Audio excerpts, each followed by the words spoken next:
ലോകത്ത് 52 മുസ്ലിം രാജ്യങ്ങളുണ്ടായിരിക്കെ പാശ്ചാത്യ ശക്തികൾക്കെതിരെയും സാമ്രാജ്യത്വ ശക്തികൾക്കെതിരെയും അവരുടെ മുന്നിൽ തല കുനിക്കില്ല എന്ന ഉറച്ച നിലപാടെടുത്ത ഒരേ ഒരു രാജ്യമാണ് വർത്തമാന കാലഘട്ടത്തിൽ ഇറാൻ. ലോക ചരിത്രത്തിൽ സദ്ദാമിന്റെ കാലശേഷം ലോകം കണ്ട ഏറ്റവും ശക്തനായ ധീരനായ ഭരണാധികാരിയായിട്ടാവും രാഷ്ട്ര തലവനായിട്ടാവും ആയത്തുള്ള അലി ഖമനേനി ചരിത്രത്തിൽ ഇടം പിടിക്കുക.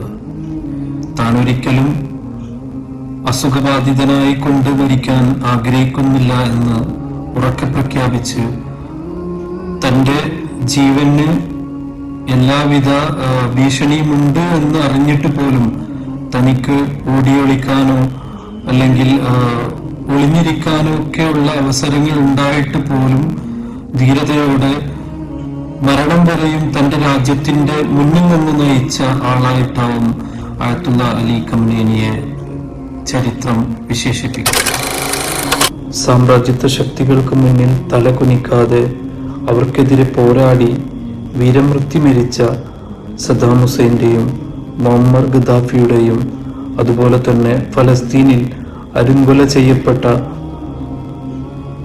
നേതാക്കളുടെയൊക്കെ ഇടയിൽ തന്നെയായിരിക്കും എല്ലാ ആശയപരമായിട്ടുള്ള എല്ലാ വിയോജിപ്പുകളും നിലനിർത്തിക്കൊണ്ട് തന്നെ ആയത്തുള്ള അലി ഖമനേനിയും സ്ഥാനം പിടിക്കുക.